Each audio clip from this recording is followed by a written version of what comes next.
الله وبركاته. الحمد لله القائل: يا أيها الذين آمنوا كتب عليكم الصيام كما كتب على الذين من قبلكم لعلكم تتقون. اللهم صل وسلم وبارك على معلم البشرية خير البشر سيد المرسلين محمد صلى الله عليه وآله وسلم. أما بعد، أيها الصائمون والصائمات إخوة الإيمان رحمكم الله. Alhamdulillah wa syukru lillah. Hari ini kita sudah memasuki hari yang ke-10 bulan suci Ramadan. Artinya sepertiga bagian dari bulan suci Ramadan sudah kita lewati. Kita harus selalu berdoa semoga 10 hari yang sudah lewat, apa yang kita kerjakan diridhoi oleh Allah Subhanahu wa taala. Kemudian yang penting, kita perlu belajar dari Al-Quran. Sebab Al-Quran adalah akbaru kitabit tauhid. Al-Quran adalah kalamullah. Al-Quran 15 abad yang lalu sudah mengingatkan kepada kita semuanya ini, umat Muhammad sallallahu alaihi wasallam, bahwa ibadah Ramadan itu ayyaman ma'dudat. Hitungannya sebentar saja.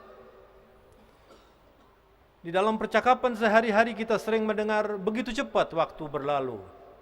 Wa hadza min alamatil qiyamah, min alamat qurbis sa'ah. Di antara tanda kiamat sudah mendekat itu, kata Rasulullah, yataqarabuz zaman. Waktu semakin dirasakan cepat, walaupun kalau dihitung sama 24 jam.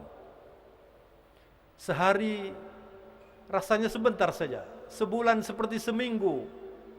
Itu terjadi, saudara-saudara. Itu diberitakan oleh Rasulullah sudah 15 abad yang lalu.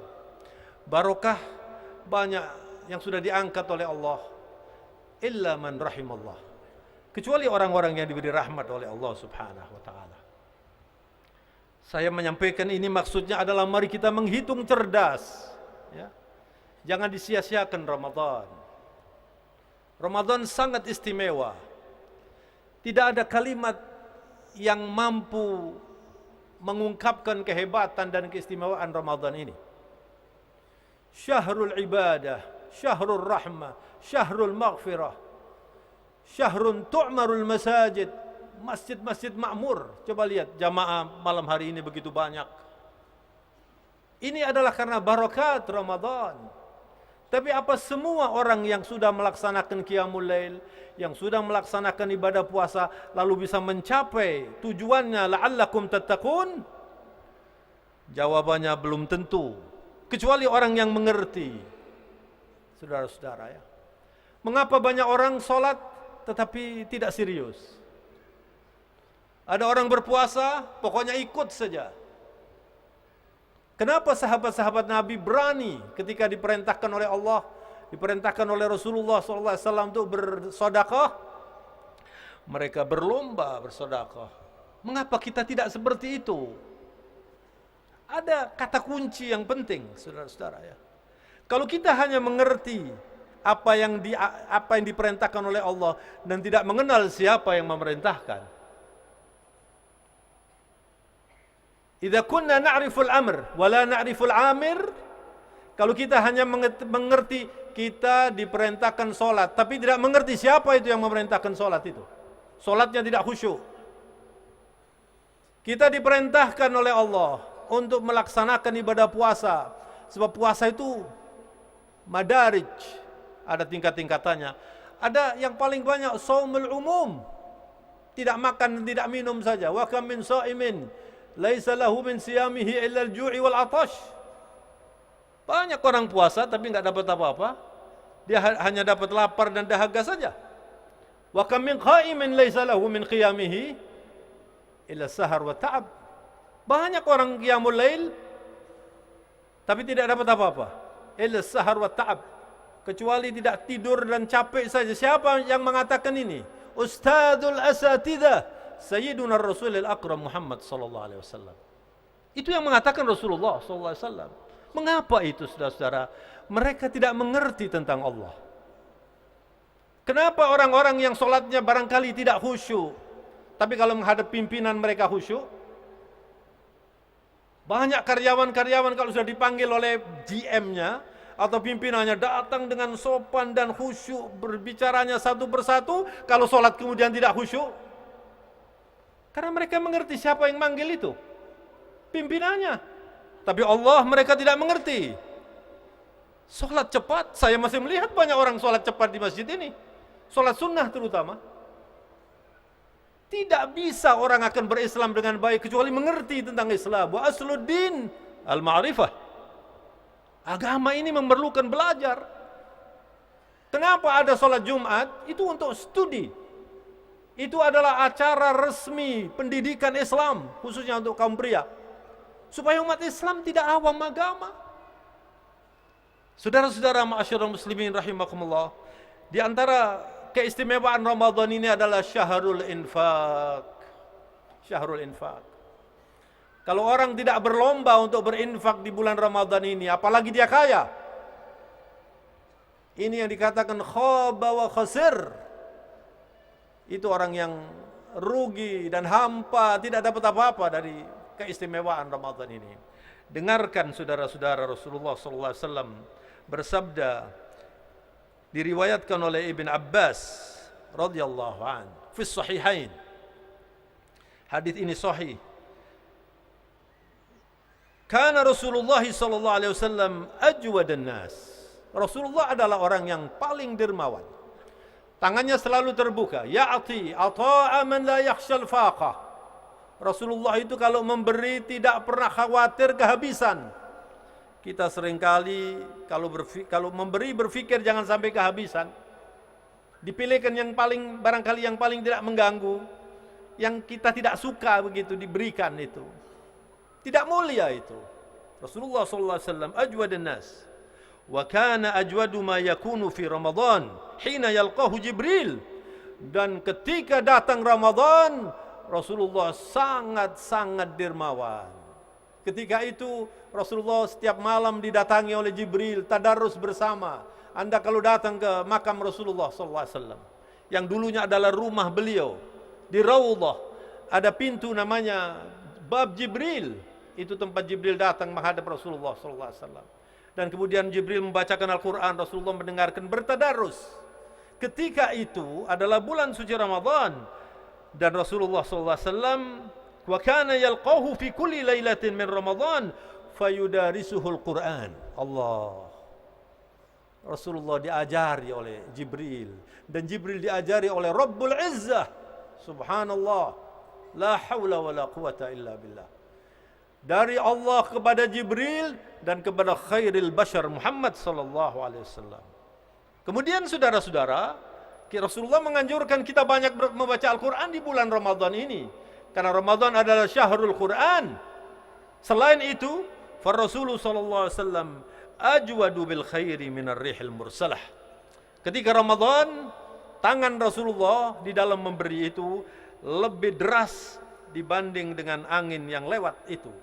Tidak ada yang ditolak, semuanya diberi. Maka saudara-saudara, Allah memberi penghargaan yang sangat luar biasa kepada orang-orang yang mau berinfak, yang mau memberikan sedikit dari rezekinya. Ya Allah, wa anfiqu mimma razaqnakum. Allah mengatakan begitu. Min qabli ayyati ahadakumul maut. Kamu infakkan dari rezeki yang aku beri, kata Allah. Allah memberi, kemudian Anda infakkan. Itu dari Allah itu. Celaka orang yang kikir, saudara. Kasihan orang yang kikir itu. Saya paling kasihan pada orang kikir, apalagi kalau kaya. Allah tidak suka. Allah mau masuk surga dari mana? Saya tidak tahu. Kalau Allah sudah tidak suka, bagaimana, saudara? Dengarkan penghargaan Allah. Di dalam surat Al-Baqarah, Allah memberi penghargaan yang luar biasa kepada orang-orang yang mau menginfakkan hartanya kepada orang-orang yang memerlukan. Man dzalladzi yuqridu Allah qardan hasanan Man dzal ladzi yuqridu Allah qardan hasanan fayudha'ifahu lahu ad'afan katsira wallahu yaqbidu wa yabsut wa ilaihi turja'un. Subhanallah. Ini membuat ayat ini membuat para sahabat kebingungan. Allah mengatakan siapa yang mau meminjami Allah. Allahu Akbar. Allah Rabbul Alamin, ghaniyun 'anil alamin, yaqrid. Hutang. Datang sahabat kepada Rasulullah dan bertanya, "Ya Rasulullah, ayuqridullah? Apakah Allah berhutang?" Qala na'am. Li'annahu mawjudun fi kitabih. Allah hutang. Bagaimana? Ada dalam Al-Quran itu. Baca surat Al-Baqarah ayat 245. Sampai di rumah dibaca surat Al-Baqarah 245. Camkan baik-baik itu. Allah menyatakan, siapa yang menghutangi Allah? Artinya infak, bersedekah. Apa yang diberikan oleh Allah? Yudha'ifahu lahu ad'afan katsira. Diberi oleh Allah balasan berlipat ganda, apalagi Ramadan. Bukan Ramadan saja diberi balasan yang berlipat ganda. Kita tidak mau sedekah. Kita kikir. Itu yang saya katakan tidak mengerti. Musuh manusia yang paling berbahaya al-jahl.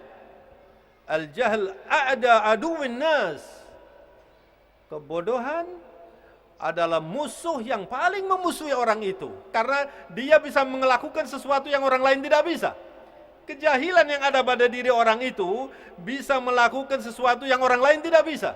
Maka para ulama mengatakan musuh yang paling bahaya adalah kejahilan. Kalau orang tidak mau berinfak, tidak mau bersedekah, hadza minal jahilin. Itu adalah orang-orang jahil. Wallahu yaqbidu wa yabsut. Yang bisa membuka keran rezeki dan yang bisa menutup itu Allah.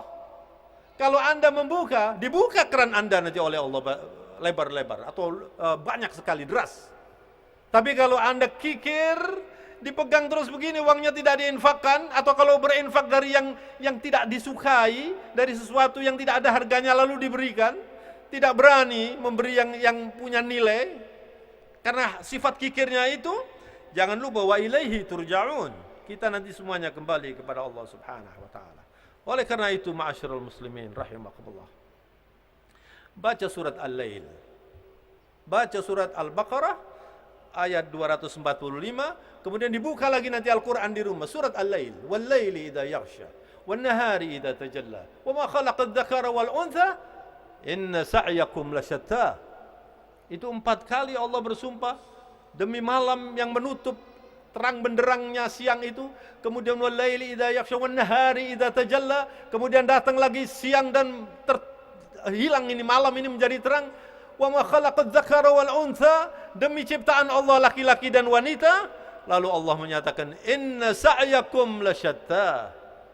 Kalian bermacam-macam itu perilakunya, bermacam-macam tugasnya, bermacam-macam karyanya, bermacam-macam pekerjaannya. Tapi kemudian menjurus akhirnya menjadi 2 saja. Hadza ilal jannah wa dzaka ilan nar wal iyadu billah. Satu masuk surga, satu masuk neraka. Tidak ada alternatif yang ketiga. Macam-macam manusia ini nanti terbagi menjadi 2. Ahlul jannah wa ahlun nar. Orang masuk surga dan orang masuk neraka. Yang masuk surga menikmati at-taisir. Siapa mereka itu? Fa amma man a'ta wattaqa wa saddaqa bil husna wa sanuyassiruhu lil yusra. Allahu akbar. Adapun orang yang mau memberi, terbuka tangannya, bukan hanya uang, saudara-saudara. Berinfak itu semua orang bisa, termasuk fuqara. Ada orang infak harta, ada orang infak ilmu, ada orang infak tenaga, ada orang infak senyum saja, ada orang infak menyumbang saran, semuanya ini infak. Kalau orang setiap hari berpikirnya, saya mau memberi, wattaqa, dan dia berhati-hati bertakwa, wa saddaqa bil husna, Allah saddaqa bil husna, selalu membenarkan surga. Dia berpikirnya saya harus masuk surga saya. Apalagi Ramadan, saudara-saudara.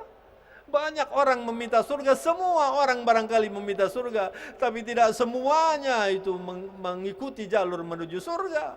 Kalau orang meminta surga lalu hidupnya kikir, tidak mau memberi, itu namanya melecehkan Rabbul Alamin. Hada huwa istihza lillahil akbar, lillahi jalla jalaluh. Orang minta masuk surga, tapi perilakunya tidak surgawi. Itu berarti melecehkan doanya dan berarti melecehkan Allah kepada siapa dia minta. Fa amma man a'ta wattaqa saddaqa bil husna. Membenarkan surga. Setiap kali mau berbuat, ini masuk surga apa enggak kalau saya kerjakan? Kalau tidak, saya enggak kerjakan. Itu orang yang orientasinya surga. Kalau seperti ini saudara-saudara, apa yang diberi oleh Allah? Fasanuyassiruhu lil yusra. Akhirnya nanti dimudahkan oleh Allah. Tidak ada nikmat yang melebihi ini. Problem manusia itu adalah problem kesulitan. Saya yakin di antara jamaah di sini ada yang sulit mencari pekerjaan, ada yang sulit meningkatkan karirnya, ada yang sulit mendidik keluarganya, ada yang sulit mau belajar agama, ada yang sulit mau menjadi cita-citanya supaya tercapai. Sulit. Itu umum sekali. Tapi kalau orang itu a'ta wattaqa wa saddaqa bil husna, fasanuyassiruhu lil yusra, dimudahkan untuk mendapat kemudahan, ya Allah. Dan puncak dari semua kemudahan dan kenikmatan adalah surga Jannatun Naim. Ini orang yang pertama. Adapun yang kedua, saudara-saudara, yang sulit, wa amma man bakhila wastaghna wa kadzdzaba bil husna fasanuyassiruhu lil usra, akan disulitkan oleh Allah. Siapa mereka itu? Man bakhila, siapa yang kikir, close fisted, ini ditutup terus tangannya ini. Kadang-kadang orang memberi senyum saja tidak mau, menyenangkan orang tidak mau. Orang yang seperti ini mau masuk surga, dari mana pintunya, saudara? Allah mengatakan orang yang seperti ini akan dibukakan pintu kesulitan. Mau haji sulit walaupun uangnya banyak, mau nikah sulit walaupun banyak sebetulnya wanita yang bisa dipilih. Sulit. Tidak ada problem yang melebihi ini. Fa amma man bakhila wastaghna, merasa sudah cukup, tidak merasa memerlukan agama. Kalau mendengarkan ceramah tidak serius. Kalau sholat Jumat duduknya di belakang. Saya seringkali khutbah Jumat di sini. Masih kosong, masih separuh, banyak yang milih di belakang. Tidak serius, merasa tidak perlu. Tapi kalau ada urusan konser, urusan band, walaupun dari pagi cari tiketnya dia beli dengan sulit, mau dia sulit. Tapi untuk urusan menuju surga tidak mau sulit. Ini orang yang istaghna, merasa tidak perlu, ya Allah. Sholat tarawih juga begitu. Barangkali banyak di masjid ini yang tidak datang untuk sholat tarawih, cuma jalan-jalan saja. Dan mereka orang-orang Islam. Apalagi yang berdagang di sini, sulit sekali masuk masjid. Mestinya ditutup itu selama sholat. Kemudian dia masuk di sini, baru itu namanya dia mencari surga. Tapi orang lebih tertarik dengan dunia ini, sementara dunia nanti ditinggal. Fa amma man bakhila wastaghna wa kadzdzaba bil husna, dia bohong itu, dia mengatakan ingin masuk surga itu. Walaupun dia berdoa ingin masuk surga, tapi bohong. Dia tidak berjuang untuk surga. Sil'atullah ghaliyah wa sil'atullah al-jannah. Komoditas Allah itu mahal. Komoditas Allah itu adalah surga. Kita puasa itu adalah bayaran surga. Kita berinfak itu adalah bayaran surga. Kita mau berbuat sulit untuk kepentingan orang lain supaya orang lain mudah, itu adalah bayaran surga. Itu yang diajarkan oleh Rasulullah sallallahu alaihi wasallam. Oleh karena itu, ma'asyiral muslimin rahimakumullah, saya sampaikan saran sekali lagi. Jangan disia-siakan sisa waktu yang 20 hari ini. Jadikan ini adalah hari-hari yang terbaik. Jangan nanti kalau sudah 10 hari terakhir, justru semakin sedikit orang sholat tarawih. Ini orang yang tidak mengerti. Dan itu banyak di masjid-masjid. Rame umum, di mana banyak masjid pada waktu tarawih awal-awal saja. Dan itu sangat tidak sesuai dengan yang diajarkan oleh Rasulullah sallallahu alaihi wasallam. Mudah-mudahan apa yang saya sampaikan ini bermanfaat dan mendapat ridha Allah Subhanahu wa taala. Mari kita berdoa dengan doa Rasulullah sallallahu alaihi wasallam. Alhamdulillahirabbil alamin. Allahumma salli wa sallim wa barik ala sayyidil mursalin nabiyina Muhammad wa ala alihi wa sahbihi wat tabi'in ajma'in. Allahumma a'inna 'ala as-siyam wal qiyam wa ghaddil basar wa hifdzil lisan. Ya Allah, tolonglah kami untuk bisa berpuasa dengan baik, untuk bisa melaksanakan qiyamul lail dengan baik, untuk bisa menjaga mata kita, untuk bisa menjaga lidah kita. Allahumma ftah lana futuhal arifin. Ya Allah, bukakanlah kepada kami pintu-pintu orang-orang arif yang mengerti agama, agar kami bisa beragama dengan baik. Allahumma innaka afuwun karim, tuhibbul afu fa'fu anna. Ya Allah, Engkau maha pemaaf. Ya Allah, Engkau maha dermawan dalam memberi maaf, dan Engkau suka memaafkan. Ampunilah dosa-dosa kami, ampunilah dosa-dosa kedua orang tua kami, ampunilah dosa para ustadz kami dan para pemimpin kami yang sudah mendahului kami atau yang masih hidup bersama kami. Tunjukkan mereka selalu ke jalan yang benar, yang Kau ridhai, agar kita juga terbawa mendapat ridhamu yang sangat istimewa itu. Ya Allah, Ya Karim, Engkau maha mendengar, Engkau maha pemurah, Engkau maha pengasih. Ya Allah, terimalah doa kami, Ya Allah. Rabbana taqabbal minna innaka antas sami'ul alim wa tub alaina innaka antat tawwabur rahim. Wa sallallahu wa sallama wa baraka ala nabiyyina Muhammad wa ala alihi wa sahbihi wa sallam. Walhamdulillahi rabbil alamin. Amin. Wal afu minkum wa billahi taufiq wal hidayah. Wassalamu alaikum warahmatullahi wabarakatuh. صلوا سنة التراويح جامعة رحمكم الله.